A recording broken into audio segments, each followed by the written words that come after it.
Hello students, हम लोग class 12 का फर्स्ट चैप्टर इलेक्ट्रोस्टैटिक्स स्टार्ट करेंगे। चैप्टर का जैसा नाम है इलेक्ट्रोस्टैटिक्स,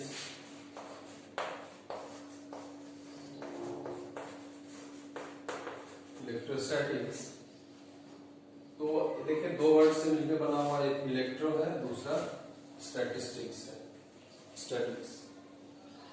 स्टैटिक और डायनेमिक ऐसा आप 11th में पढ़े होंगे। स्टैटिक का क्या मतलब होता है? जो रेस्ट में है वो स्टैटिक पोजीशन में है और जो मोशन में है वो काइनेटिक और जिसपे कुछ फोर्स लग रहा है वो डायनेमिक होता है। इलेक्ट्रो का मतलब यहाँ पे चार्ज से मतलब है और स्टैटिक का मतलब होता है रेस्ट। तो इस पूरे यूनिट में हम लोग इलेक्ट्रोस्टैटिक्स का दो पार्ट पढ़ना होगा 12th में, इलेक्ट्रोस्टैटिक्स 1, इलेक्ट्रोस्टैटिक्स 2। इलेक्ट्रोस्टैटिक्स 1 में जो फर्स्ट चैप्टर आपका एनसीईआरटी के अनुसार है उसमें आप पढ़ोगे पोटेंशियल फील्ड के बारे में पढ़ोगे, इलेक्ट्रोस्टैटिक फोर्स के बारे में पढ़ोगे और सेकंड चैप्टर जो है उसमें आप इलेक्ट्रोस्टैटिक पोटेंशियल और पोटेंशियल एनर्जी, कैपेसिटेंस, ये सब के बारे में पढ़ेंगे। बट दोनों चैप्टर में हम चार्ज का जो पोजीशन होगा, यानी कि वो रेस्ट में होगा या मोशन में होगा, तो वो चार्ज का रहेगा, रेस्ट में रहेगा। तो ये चैप्टर हमें पढ़ना है। अब चार्ज क्या होता है बेसिकली? तो चार्ज हम लोग जानते हैं, बहुत पहले से ही जानते हैं कि चार्ज कितने तरह का होता है। दो तरह का होता है, एक तो पॉजिटिव होता है और दूसरा क्या होता है?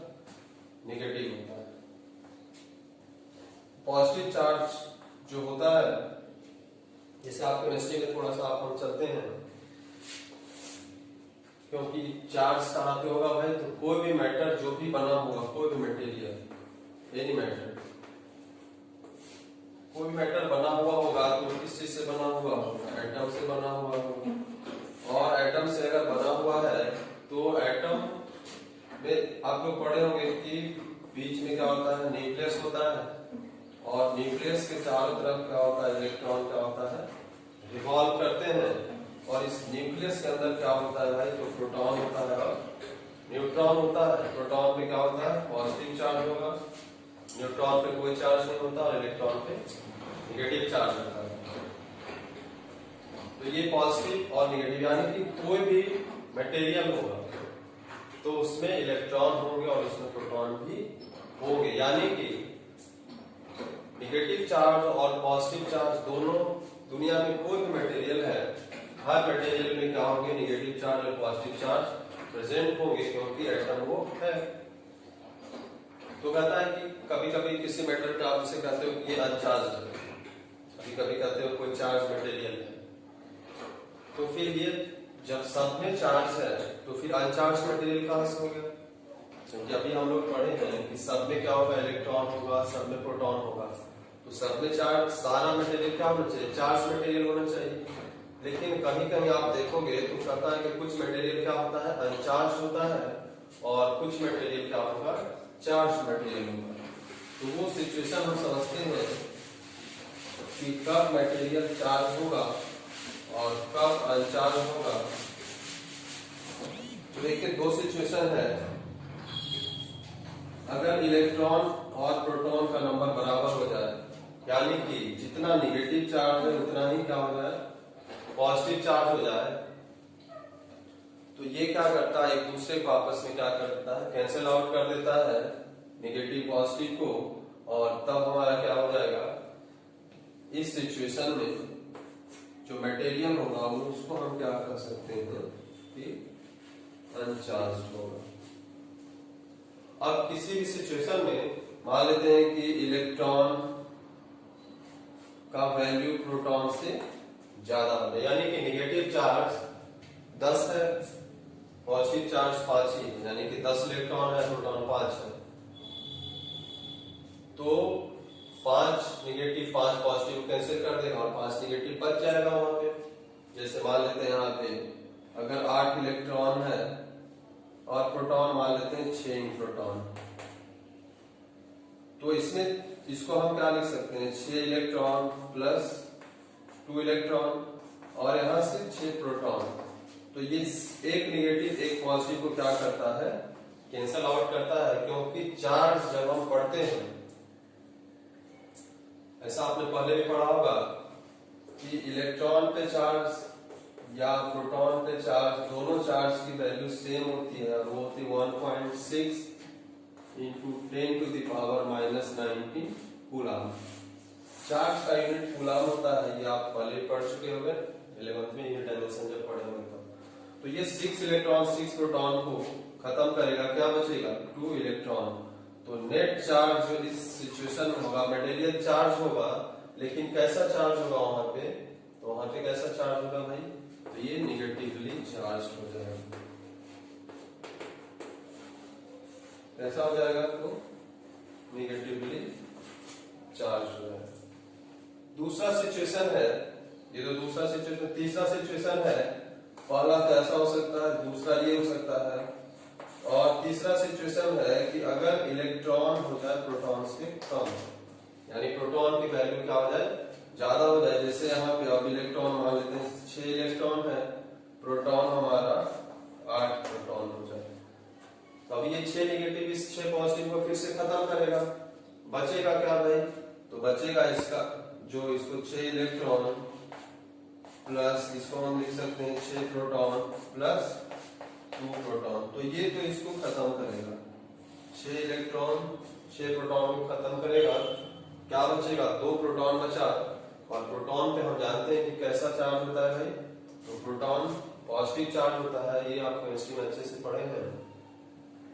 यानी कि यहाँ पे जो मटेरियल होगा वो कैसा होगा, पॉजिटिवली चार्ज होगा। तो कोई मटेरियल या कोई भी मैटर चार्ज अनचार्ज है या चार्ज है, वो उसमें प्रेजेंट इलेक्ट्रॉन और प्रोटॉन के नंबर से डिसाइड होगा। अगर सिचुएशन है कि ये ज्यादा है या इलेक्ट्रॉन प्रोटॉन के बराबर है यहाँ पे, तो अनचार्ज हो जाएगा। अगर इलेक्ट्रॉन ज्यादा हो जाएगा, मतलब जो ज्यादा हुआ, नेगेटिव ज्यादा हुआ, तो हमारे चार्ज की वैल्यू क्या हो जाएगी, नेगेटिव हो जाएगी।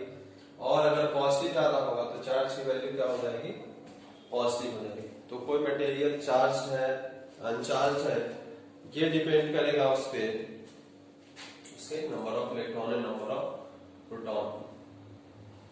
अब कहता है, और आप इसको याद रखोगे कि चार्ज ऑन 1 इलेक्ट्रॉन और चार्ज ऑन 1 प्रोटॉन क्या होगा, 1.6 into 10 to the power -19 coulomb होता है। जब इलेक्ट्रॉन पे लिखोगे तो यहाँ पे माइनस कर दोगे, -1.6 into 10 to the power -19 coulomb, क्योंकि इलेक्ट्रॉन पे कैसा चार्ज है, नेगेटिव। और प्रोटॉन पे जब लिखोगे तो +1.6 into 10 to the power -19 coulomb, ऐसा आप लिख दोगे। तो ये आप कर सकते हो। अब देखिए, अब यहाँ पे है, अगर आप चार्ज के बारे में आप समझ गए कि चार्ज नेगेटिव पॉजिटिव 2 तरह का होता है। कोई भी मटेरियल को हम चार्ज या अनचार्ज कब कहेंगे, नेगेटिवली चार्ज कब कहेंगे, पॉजिटिवली चार्ज कब कहेंगे। तो अब हम देखते हैं किसी मटेरियल को क्या कर सकते हैं हम लोग। कोई अगर अनचार्ज मटेरियल है, तो अगर हम उसे चार्ज करना चाहें तो कैसे कर सकते हैं, उसके क्या क्या मेथड्स। तो मेथड्स ऑफ चार्जिंग, आप टॉपिक डाल लोगे, methods of charging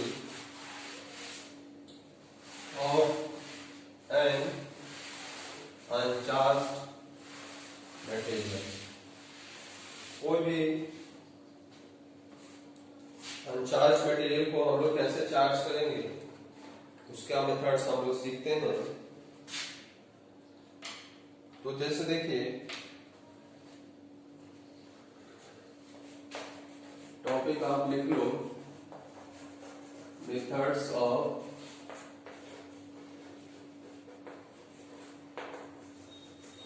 charging.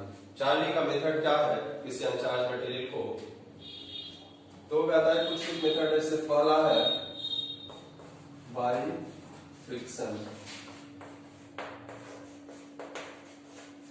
Friction का क्या मतलब है, किसी अगर दो ऑब्जेक्ट को आप रब करते हो, इसको रबिंग भी कहते हैं, कहीं कहीं आपको ऐसा मिलेगा कि बाई रबिंग।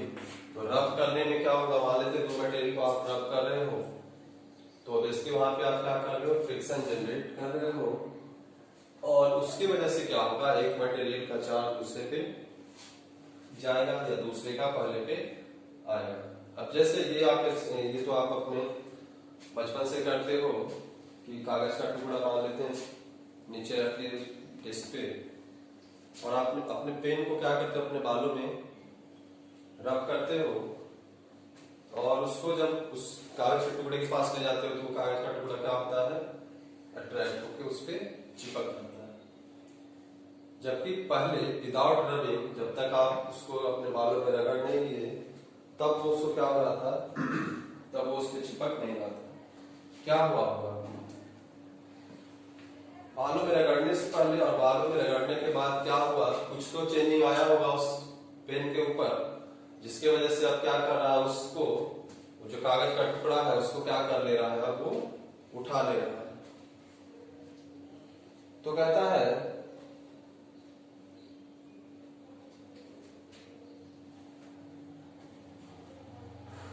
कि जैसे रबी का कुछ हम एग्जाम्पल लेते हैं कि सिल्क क्लॉथ को अगर हम ग्लास सिल्क क्लॉथ समझते हो, सिल्क क्लॉथ क्या होता है, आप अपने घरों में सिल्क क्लॉथ सब लोग पहनते हैं, रेशम जिसे आप कहते हो। तो सिल्क क्लॉथ से अगर ग्लास को हम रब करते हैं तो क्या होगा कि सिल्क क्लॉथ क्या होता है, निगेटिवली चार्ज हो जाएगा, और ग्लास कैसा चार्ज हो जाएगा, पॉजिटिवली चार्ज हो जाता है। फिर कहता है कि आप उसी सिल्क क्लॉथ से, ये पहला सिचुएशन है, फिर कहता है कि उसी सिल्क क्लॉथ से आप प्लास्टिक को रब करो। हमारे घरों में सिल्क क्लॉथ भी होगा, ग्लास भी होगा, प्लास्टिक भी होगा। तो एक बार आप सिल्क क्लॉथ से ग्लास को रब करो तो एक निगेटिव एक पॉजिटिव हो जाएगा। दूसरा, जब सिल्क क्लॉथ को प्लास्टिक से रब करोगे तो उस सिचुएशन में क्या होगा, सिल्क क्लॉथ पॉजिटिव चार्ज हो जाएगा और प्लास्टिक क्या हो जाता है, निगेटिव चार्ज होता है। ऐसा एज्यूम किया गया। अब देखो इसमें होता क्या है, जब सिल्क को ग्लास से हम रब करते हैं तो इसमें पॉजिटिव और इसमें निगेटिव क्या हो जाता है। तो सिल्क से जब ग्लास को रब करते हैं तो ग्लास का कुछ मटेरियल उस सिल्क, जैसे ये मान लेते हैं हमारा सिल्क क्लॉथ है बट है नहीं, है ना, सिल्क क्लॉथ ही ग्लास का रॉड है। जब इसको हम रब करेंगे तो क्या होगा, इसका कुछ मटेरियल कहाँ हो जाएगा, इससे चला आएगा। तो पॉजिटिव कौन होता है, जो अपना कुछ लॉस किया। तो लॉस या यानी कि ग्लास का कुछ टुकड़ा कहाँ चला आएगा, सिल्क मटेरियल पे, सिल्क क्लॉथ होगा जो भी उस पे चला आएगा। तो जो गेन करता है उसमें क्या होता है, निगेटिव चार्ज, और जो डोनेट किया उसमें पॉजिटिव चार्ज। बट यहाँ पे उल्टा सिचुएशन है, जब सिल्क क्लॉथ को हम प्लास्टिक से रब करते हैं तो सिल्क क्लॉथ का कुछ मटेरियल कहाँ पे चला जाएगा, प्लास्टिक पे। तो चूंकि अब ये डोनेट कर रहा है तो ये क्या होगा, पॉजिटिव चार्ज, और प्लास्टिक चूंकि गेन कर रहा है तो प्लास्टिक क्या हो गया, निगेटिव चार्ज हो गया। अब देखो एक प्रॉपर्टी होता है चार्ज के वजह से, चार्ज का, कि जो कि काफी पहले से भी तुम जानते हो कि like charges repel each other and unlike charges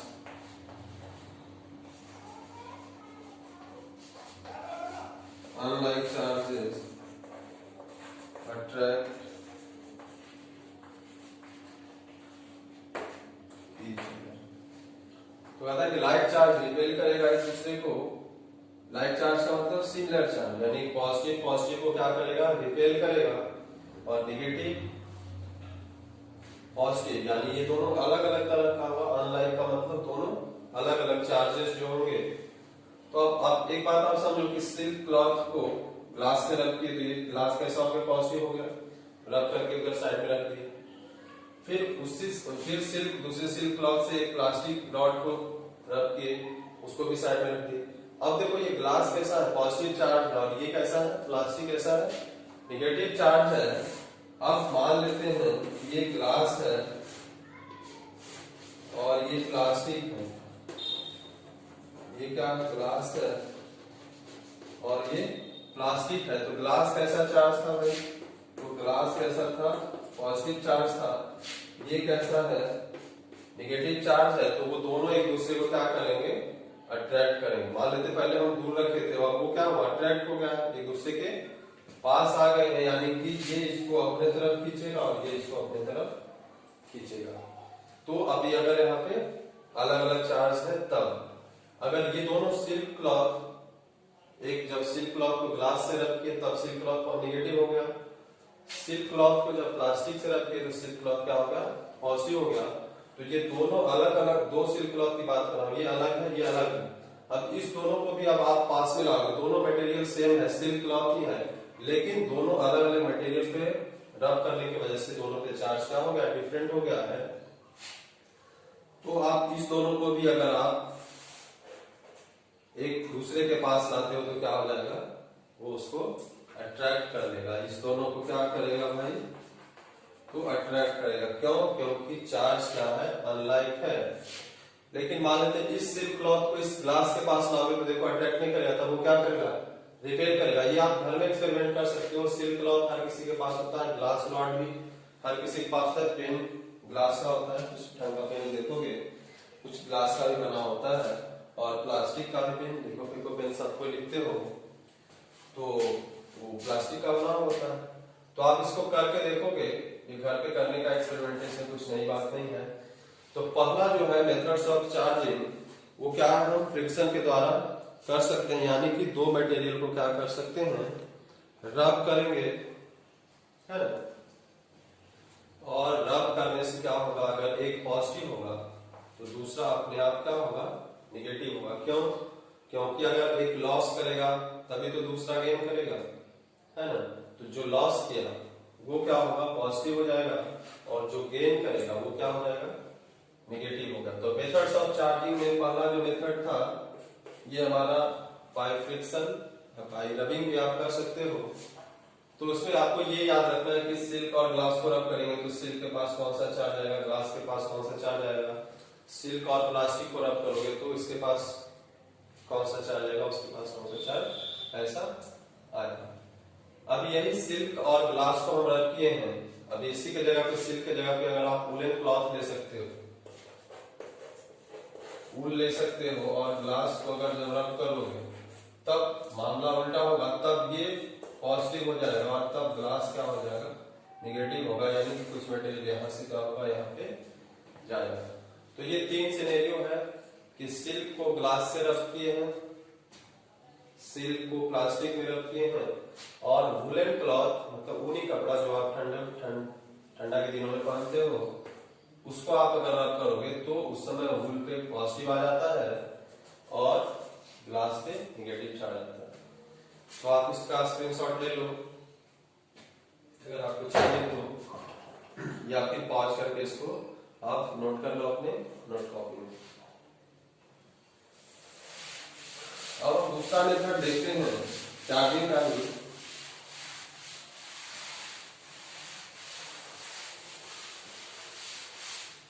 charging का एक दूसरा मेथड है जिसको हम कहते हैं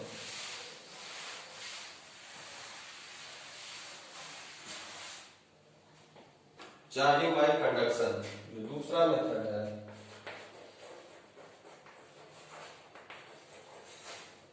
चार्जिंग बाय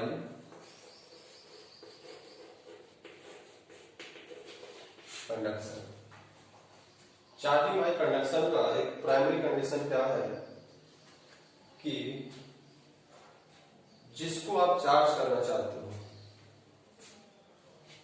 और जिससे चार्ज करना चाहते हो वो दोनों मटेरियल क्या होना चाहिए, वो दोनों का दोनों कंडक्टर होना चाहिए।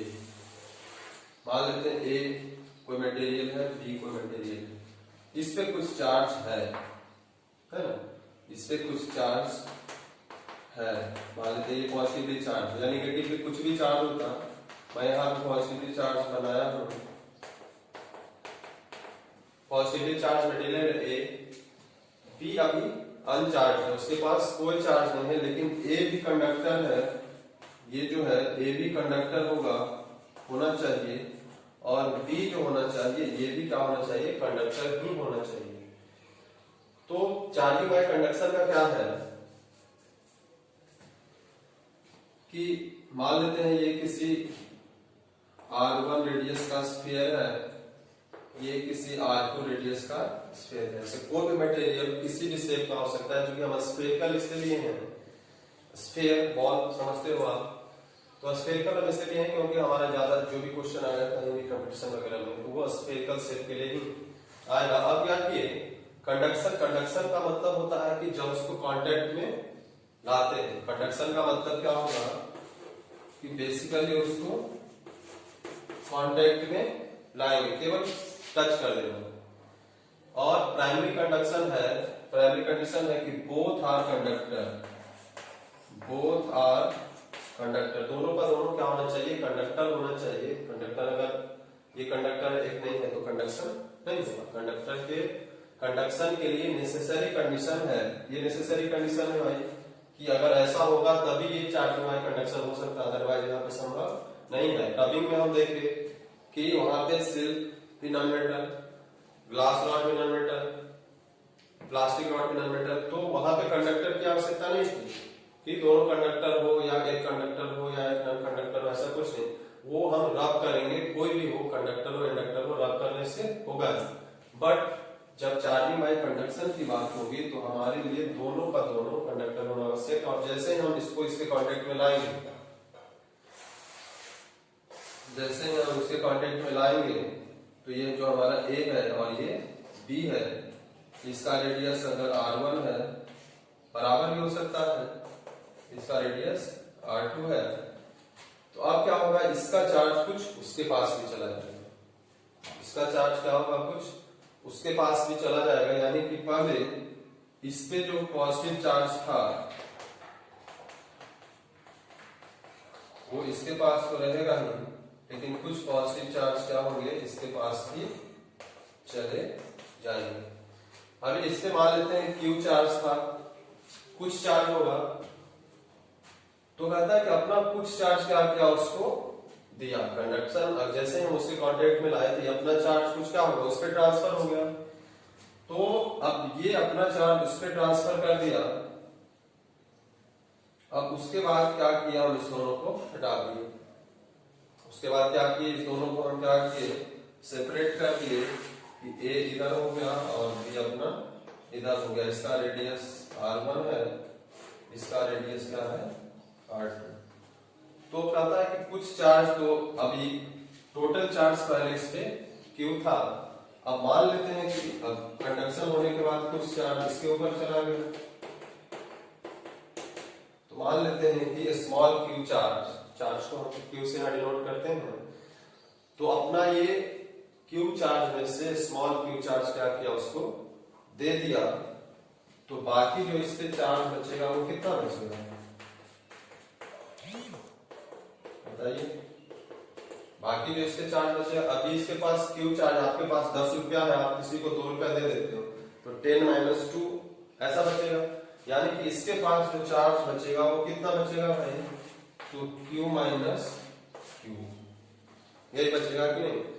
और ये जो चार्ज कितना इसमें जा सकता है ना, ऐसा नहीं कि कितना भी चार्ज इस पे कंडक्ट कराया पास लाइन, कितना का जितना मन होगा उतना चार्ज वहां पे चला जाएगा, वो नहीं है। चार्ज का भी रिलेशन है कि चार्ज जो होगा वो डायरेक्टली प्रोपोर्शनल टू क्या होगा, radius of sphere, radius of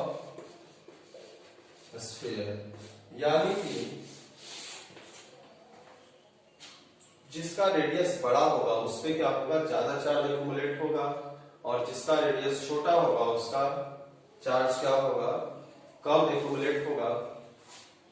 यानी कि अगर हम यहाँ पे R1 और R2 का जो यहाँ पे रेशियो होगा, वही रेशियो हमारा क्या होगा यहाँ पे चार्ज का भी रेशियो होना चाहिए कि इस पे चार्ज कितना होगा, यानी कि Q माइनस Q, इस पे चार्ज है R1 रेडियस पे, तो ये डायरेक्टली प्रोपोर्शनल किस पे होगा, अपने रेडियस का होगा। तो डायरेक्टली प्रोपोर्शनल को हम क्या लिख सकते हैं, R1। अभी ये Q चार्ज इस पे गया तो वो किस पे रिलेट करेगा, अपने रेडियस का R2 पे रिलेट करेगा, तो हम लिख सकते हैं Q is directly proportional to R2। अब जब इस दोनों का आप सॉल्व करोगे तो यहाँ कांस्टेंट आएगा, ये इक्वेशन 1, ये इक्वेशन 2 है, और इसको हम फिर फाइनली लिख सकते हैं Q minus Q by Q बराबर क्या लिख सकते हैं, R1 by R2 from 1 and 2। 1 से 2 को डिवाइड किए तो Q minus Q left hand side Q से डिवाइड होगा, तो Q minus Q by Q बराबर R1 डिवाइडेड बाई R2 ऐसा हो सकता है। तो यहाँ पे देखिए 4 वेरिएबल है, 4 में से कोई भी 3 दिया हुआ होगा तो आपको चौथा वेरिएबल आप निकाल सकते हो। यहाँ पे इसको और सॉल्व करोगे तो ऐसा लिख सकते हो Q by Q minus Q by Q small q by small q क्या हो जाएगा, 1 बराबर क्या हो जाएगा, R1 बाई R2। अभी 1 को उधर ले जाओगे, आप उधर ले जा सकते हो, तो Q बाई Q बराबर क्या हो जाएगा, 1 प्लस R1 बाई R2। तो हमें अगर इस स्मॉल q की वैल्यू चाहिए या कैपिटल Q की वैल्यू चाहिए, जिसका वैल्यू चाहिए तुम्हें, अगर स्मॉल q का चाहिए तो वो सब नीचे आकर डिवाइड हो जाएगा। तो स्मॉल q अगर हमें चाहिए तो आप यहां से रिलेशन आप निकाल सकते हो कि जैसे हम यहां लिखता हूं Q बाई Q बराबर क्या होगा, 1 प्लस R1 बाई R2 है, तो उसको हम लिख सकते हैं, क्या लिख सकते हो भाई, R2 प्लस एलसीएम ले लेंगे R2 plus R1 by R2 ऐसा लिख सकते हो। अब हमें अगर Q की वैल्यू चाहिए तो Q को हम यहाँ पे ले जाएंगे तो ये नीचे आ जाएगा और ये ऊपर चला जाएगा, तो Q बराबर क्या हो जाएगा, Q into R2 divided by क्या हो जाएगा, R1 प्लस। तो ये हम डायरेक्ट निकाल सकते हैं कि अगर इनिशियली चार्ज किसी स्फीयर पे Q है और उसका रेडियस हमें R1 पता है, और जिस स्फीयर को हमें चार्ज करना है उसकी रेडियस हमें R पता है, तो उसको जब कांटेक्ट में लाते हैं उस पे कुछ स्मॉल q चार्ज उस पे जाता है, तो वो चार्ज कितना जाएगा उसका वैल्यू हम यहाँ से इस फॉर्मूला से डायरेक्ट भी निकाल सकते हैं। तो ये हमारा सेकेंड मेथड है, चार्जिंग बाई कंडक्शन। तो ये मेथड हमारा होगा चार्जिंग बाई कंडक्शन। आप इसको नोट कर सकते हो या स्क्रीनशॉट ले लो या पॉज करके लिख लो, जो मन है आपका कर सकते हो। फिर एक मेथड और है चार्जिंग का, वो हम देखते हैं, आप इसे पॉज करके लिख लेंगे।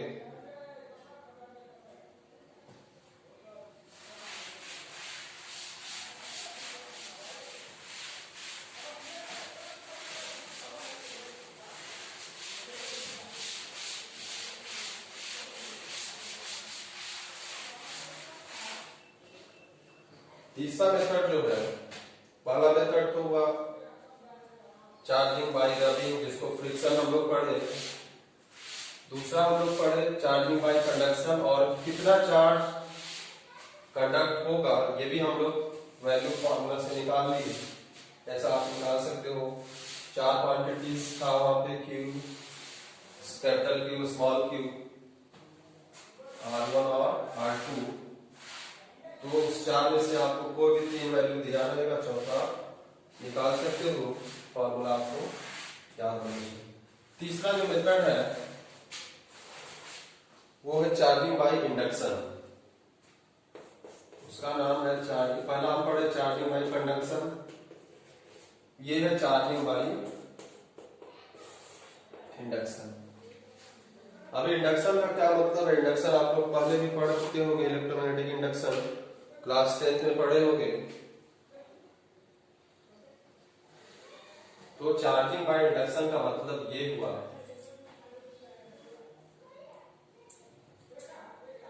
कि इसमें कांटेक्ट की आवश्यकता नहीं है। जैसे आप मान लो बहुत अच्छे बच्चे हो, बट किसी बुरी संगत वाले बच्चे के साथ आप पढ़ जाते हो, तो धीरे धीरे धीरे धीरे उसका नेचर आपके अंदर क्या होने लगता है, इंड्यूस होने लगता है कि आप भी क्या होता है, कुछ दिनों में धीरे धीरे क्या हो जाता है, चौपट हो जाते हो।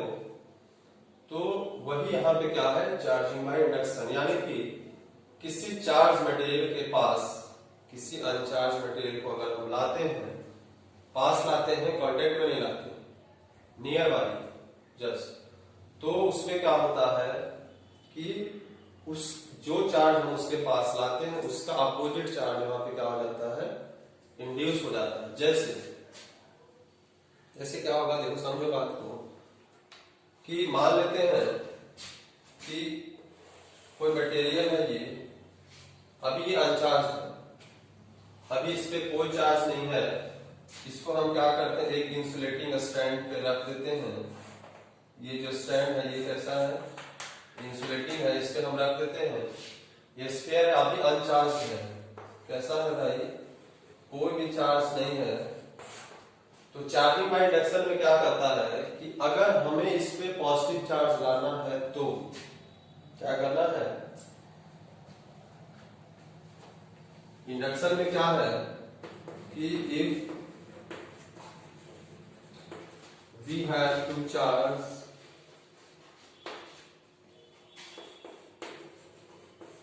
positively, we take a strong negative charge, strong negative charge near the material, जिस मटेरियल को हमें नियर द अनचार्ज मटेरियल, ऐसा लिख देता हूं, near the अनचार्ज material and vice versa, यानी इसका उल्टा भी, एंड वाइस वर्सा, यानी कि अगर हमें पॉजिटिव चार्ज करना था तो हम नेगेटिव चार्ज को लाए बाहर से, और वाइस वर्सा उसका उल्टा, कि अगर हमें नेगेटिव चार्ज करना होता इस स्फीयर को तो क्या करते, कुछ पॉजिटिव हमें वहां पे लाते। तो मान लेते हैं कि हमें इसको कैसा बना देना है, पॉजिटिव चार्ज बना देना है। तो पॉजिटिव चार्ज बना देना है, तो पहले ये अनचार्ज था, अभी अनचार्ज था, तो अब इसके पास क्या किए हम, पॉजिटिव बनाना है तो उसके पास क्या लाना होगा, एक स्ट्रॉन्ग नेगेटिव लाना होगा, जो कि हमें पहले से पता है कि वो नेगेटिव है। जैसे हम लोग क्या किए कि सिल्क क्लॉथ से ग्लास रॉड को रख किए, सिल्क क्लॉथ से प्लास्टिक रॉड को रख किए, तो आप वहां पे देखिए किस पे पॉजिटिव किस पे नेगेटिव आया है। तो उस तरह का कुछ जिसे हमें पता हो कि ये नेगेटिव है, तो अगर इसे हमें पॉजिटिव बनाना होगा तो उसके पास क्या करना होगा, एक नेगेटिव चार्ज वाला मटेरियल का होगा, हमें लाना होगा, नेगेटिवली चार्ज मटेरियल लाना होगा, और इसके जस्ट क्लोज लाएंगे, हम कांटेक्ट नहीं कराएंगे, नो कांटेक्ट। यहाँ पे इंडक्शन का मतलब है नो कांटेक्ट होना चाहिए, कांटेक्ट नहीं है, कांटेक्ट जब हो जाएगा तब तो वो मेथड कैसा हो जाएगा, कंडक्शन हो जाएगा, यहाँ पे कोई कांटेक्ट नहीं होगा। तो इसमें होगा क्या, बेसिकली देखो, तो जैसे यहाँ पे नेगेटिव चार्ज हम इसके पास लाएंगे, तो ये मटेरियल अभी अनचार्ज है। अनचार्ज का मतलब हम पहले भी बता चुके हैं कि कोई मटेरियल अनचार्ज है, इसका मतलब ये नहीं हुआ कि उसमें चार्ज कुछ है नहीं, अनचार्ज है, इसका मतलब ये हुआ कि जितना इसके पास प्रोटॉन है उतना ही क्या है, इलेक्ट्रॉन, यानी कि जितना पॉजिटिव चार्ज है उतना ही उसके पास क्या है, नेगेटिव चार्ज। तो अब देखो, अभी इसके पहले हम और आपको एक रूल बताए थे कि like charge repel each other and unlike charge attract each other. तो like charge repel each other का मतलब करने का मतलब ये है कि अगर ये अनचार्ज मटेरियल है लेकिन इसके अंदर नेगेटिव और पॉजिटिव चार्ज तो है, और नेगेटिव पॉजिटिव के बराबर है, तो जैसे ही हम यहाँ पे लाएंगे इसके पास में, इनिशियली ये ऐसा होता है, कोई चार्ज नहीं है, लेकिन जैसे ही इसके पास हम लाएंगे तो अब इसके पास नेगेटिव भी है और इसके पास पॉजिटिव भी है, और नेगेटिव क्या क्या करेगा, नेगेटिव दोनों लाइक चार्ज है, सेम पोलैरिटी, तो नेगेटिव को क्या करेगा, रिपेल कर देगा। तो दूसरा सिचुएशन देखिए कि क्या होगा। तो ये स्टैंड पे अभी इसको हम रखते हैं, ये स्टैंड कैसा है भाई, तो इसको आप लिख लोगे इंसुलेटिंग स्टैंड होना चाहिए, क्योंकि अगर कंडक्टर होगा तो इससे जो भी कुछ चार्ज एक्स्ट्रा डेवलप होगा वो जमीन में अर्थ में चला जाएगा। तो ये जो होना चाहिए वो कैसा होना चाहिए, तो इंसुलेटिंग स्टैंड होना चाहिए, यानी कंडक्ट ना करे। अब क्या होगा, यहाँ इसके पास में आने से क्या हो जाएगा कि इसके अंदर जो भी नेगेटिव है वो क्या हो जाएगा, उसको तो ये नेगेटिव क्या करेगा, रिपेल करेगा। तो रिपेल करेगा तो नेगेटिव क्या होगा, नेगेटिव हमारा कुछ क्या होगा, इस साइड क्या हो जाएगा, जमा हो जाएगा, नेगेटिव उस साइड चला जाएगा। और जो पॉजिटिव है, नेगेटिव पॉजिटिव को क्या करेगा, अपने तरफ खींचेगा, क्योंकि अनलाइक चार्ज क्या होगा, अट्रैक्ट करेगा। नेगेटिव पॉजिटिव को क्या करेगा, अट्रैक्ट करेगा, और नेगेटिव को क्या किया, रिपेल किया। तो इधर क्या हो जाएगा, तो इधर पॉजिटिव चार्ज क्या हो जाएगा, जमा हो जाएगा इसके तरफ। क्यों, क्योंकि ये इसको अट्रैक्ट कर रहा है, और नेगेटिव जो इसके अंदर नेगेटिव था उसको क्या किया, वो रिपेल करके दूसरे साइड भेज दिया। तो कुछ ऐसा सिचुएशन क्या होगा यहाँ पे जनरेट होगा। तो ये फर्स्ट स्टेप है, ये सेकेंड स्टेप। नेक्स्ट स्टेप देखिए थर्ड में क्या होगा। थर्ड स्टेप में क्या होगा कि हमें क्या करना, हमें केवल पॉजिटिव चार्ज को यहाँ पे रखना है, नेगेटिव को नहीं रखना है। क्योंकि हम पहले क्या इसको करना है भाई, ये अनचार्ज स्फीयर जो है उसको क्या बनाना था, पॉजिटिवली चार्ज स्फीयर बनाना है, तभी तो हमें नेगेटिव चार्ज दिए हैं। तो अब हम क्या करते हैं कि ये जो हमारा स्फीयर है, सेटअप सेम सेटअप रहेगा, सेटअप में कोई चेंजिंग नहीं होगी, लेकिन ये इंसुलेटिंग स्टैंड रहेगा। अभी इस पे नेगेटिव है, इधर हमारा क्या है भाई, पॉजिटिव है, और उस साइड क्या है, नेगेटिव है। ऐसा सिचुएशन है। अब हम क्या करते हैं थर्ड में कि ये जो नेगेटिव जो एंड है, इस एंड को हम क्या करते हैं, अर्थ से कनेक्ट कर देते हैं। अर्थिंग आप लोग अपने घरों में भी लगाते होंगे, कहते हैं ना अर्थिंग। ये अर्थिंग का सिंबल होता है, जैसे पहले बड़ा फिर छोटा फिर छोटा फिर छोटा, ऐसा। अब अर्थ करने से क्या होता है, घरों में जैसे आप अर्थिंग लगाते होंगे तो क्यों लगाते हो भाई, कभी अगर एक्स्ट्रा चार्ज हमारे सर्किट में आए तो वो हमारे डिवाइस को नुकसान पहुंचाने से पहले क्या हो, वो खुद जमीन में चला जाए। तो यहाँ पे देखिए कि ये नेगेटिव चार्ज इस पॉजिटिव को तो क्या किए, अट्रैक्ट किए हुए, बट ये नेगेटिव चार्ज इस नेगेटिव को क्या कर रहा है, रिपेल कर रहा है, मतलब दूर भेजना चाह रहा है। और इसको दूर भेजना चाह रहा है मतलब ये एक्स्ट्रा चार्ज हो गया। तो एक्स्ट्रा चार्ज हो गया, इसको जैसे ही रास्ता मिला, कंडक्टर से कनेक्ट किए, अर्थ से ग्राउंड किए, ये अर्थिंग है।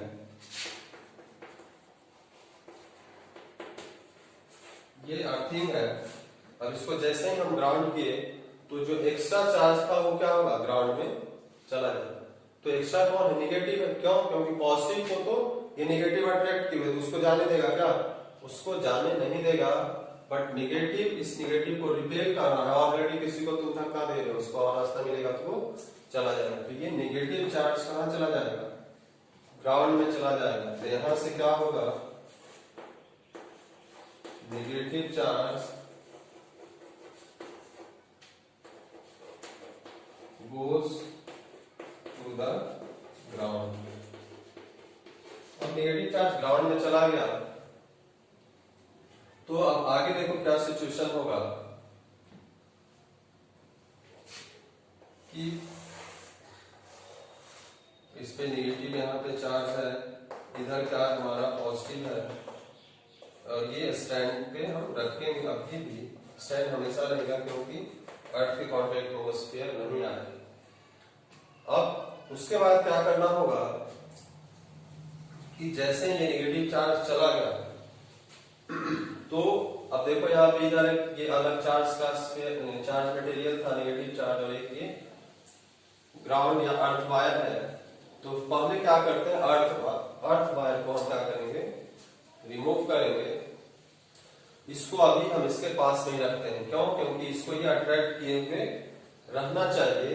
नहीं तो अगर हम पहले क्या करें, आप समझो कि अगर हम इसको हटा दें, अभी ये मान लेते हैं हट गया, तो इसको हटा देंगे तो अब इस चार्ज के लिए क्या होगा, रास्ता तो हमें मिला होगा। अभी यहाँ पे केवल पॉजिटिव चार्ज है, एक्स्ट्रा चार्ज हो गया है, क्योंकि यहाँ पे नेगेटिव होता तब तो पॉजिटिव नेगेटिव बैलेंस होता। तो अब ये एक्स्ट्रा चार्ज हो गया, एक्स्ट्रा चार्ज को अगर रास्ता मिला तो क्या हो जाएगा, नीचे ग्राउंड में चला जाएगा। लेकिन अगर हम इसको अभी पास में रखते हैं तो पास में रखने से क्या होगा कि ये नेगेटिव इस पॉजिटिव को क्या किए रहेगा, अट्रैक्ट किए हुए रहेगा। और उसके बाद हम क्या करते हैं, इस स्टेप में क्या करते हैं कि अर्थ वायर को क्या करते हैं, रिमूव करते हैं, यानी कि रिमूव अर्थ वायर। क्या करेंगे, अर्थ वायर को हम क्या कर देंगे, रिमूव कर देंगे। अभी अर्थ वायर को रिमूव करने के बाद क्या होगा कि अभी ये चार्ज को अट्रैक्ट किए हुए ही रहेगा। अब हम क्या करेंगे कि अब इसको भी हटा देंगे। पहले अर्थ वायर को रिमूव करना है, फिर जो हम एक्स्ट्रा चार्ज तार से लाए थे उसको हटाएंगे। पहले हम क्यों अर्थ वायर को रिमूव किए, पहले इसको क्यों नहीं किए, अभी हम बताएं। क्योंकि पहले इसको रिमूव कर देंगे तो ये एक्सेस चार्ज होगा, अर्थ वायर से कनेक्टेड है तो वो ग्राउंड में चला जाएगा, तो फिर से मटेरियल कैसा हो जाएगा, अनचार्ज ही हो जाएगा। तो अब क्या करेंगे, पहले अर्थ वायर को रिमूव किए और लास्ट स्टेप में क्या करेंगे, इसको हम हटा देंगे। और इसको हटाते ही क्या होगा, इसके पॉजिटिव चार्ज रह जाएगा और वो पॉजिटिव चार्ज क्या होगा, चूंकि अब इसको अट्रैक्ट करने वाला इधर कोई नहीं है, तो लास्ट स्टेप जो होगा वो समथिंग लाइक दैट ऐसा होगा कि सारा पॉजिटिव चार्ज क्या हो जाएगा, वो पूरे स्फीयर में क्या हो जाएगा, फैल जाएगा। ये हमारा लास्ट स्टेप होगा। और जो अभी स्फीयर अनचार्ज था, अभी आप देखो कि it becomes positively charge, it becomes positively charge. तो पॉजिटिव चार्ज हो गया। तो अगर हमें पॉजिटिव चार्ज करना था तो निगेटिव लिए, अगर इसको निगेटिव बना देना होता तो यहाँ पे आप पॉजिटिव लेते, तो पॉजिटिव अगर यहाँ पे रहता तो फिर ये पॉजिटिव को उधर रिपेल कर देता, निगेटिव अपने पास रखता। फिर जब पॉजिटिव यहाँ पे होता तो पॉजिटिव ग्राउंड में चला जाता, निगेटिव यहाँ बचा हुआ रहता, और फिर जब इसको हम हटाते तो फिर निगेटिव यहाँ पे डिस्ट्रीब्यूट होता है। यानी कि जो चार्ज आपको करना है उसका जस्ट अपोजिट चार्ज आपको क्या, एक्सटर्नल चार्ज आपको लेना होगा यहाँ पे, और उसके हिसाब से क्या होगा, आपका चार्ज यहाँ पे इंड्यूस होगा। चार्ज क्या होगा, इंड्यूस होगा कि अगर नेगेटिव लाए तो पॉजिटिव इंड्यूस हो जाएगा, पॉजिटिव लाए तो उसका अपोजिट इंड्यूस होगा, क्योंकि उसको कैंसिल आउट करना चाहता है। तो ये हमारा चार्जिंग बाई इंडक्शन है। तो ये कितना चार्ज इंड्यूस होगा ये भी हम लोग पढ़ेंगे जब डाइलेक्ट्रिक वगैरह पढ़ेंगे, डाइलेक्ट्रिक मटेरियल जब पढ़ेंगे हम लोग कैपेसिटेंस वगैरह में, तो वहां पे भी हम देखेंगे कि आखिर इससे जो चार्ज इंड्यूस हुआ है वो कितना इंड्यूस हुआ है ना। तो अभी हम आपको वैल्यू फॉर्मूला बताएं, उससे कुछ फर्क नहीं पड़ेगा, लेकिन वहां पे हम बताएंगे तो आपको समझ में भी आएगा। तो ये हमारा डिफरेंट मेथड्स ऑफ चार्जिंग है। पहला चार्जिंग बाई फ्रिक्शन, इसको रबिंग कर सकते हो, second charging by conduction, and third one charging by induction. तो आप इस तरह बेसिक, आज तो कुछ ज्यादा हुआ नहीं, ये बेसिक है, आप इसे अच्छे से समझ लीजिए। फिर जैसे जैसे चैप्टर बढ़ते जाएगा आपको समझने को आप काफी कुछ मिलेगा, और डेरिवेशन फॉर्मूला डिराइव भी हम लोग करेंगे। तो आज इतना ही रहने देते हैं, फिर कल हम लोग देखेंगे कूलॉम्स लॉ के बारे में। चार्ज, किसी भी चार्ज पार्टिकल के बीच जो फोर्स लगता है वो फोर्स किसके थ्रू दिया गया है, तो एक साइंटिस्ट थे कूलॉम, उनको वह उस लॉ को दिए थे तो कल हम उसके बारे में पढ़ेंगे। तब तक आप इसको अपना पढ़िए अच्छे से। फिर तब तक के लिए थैंक यू।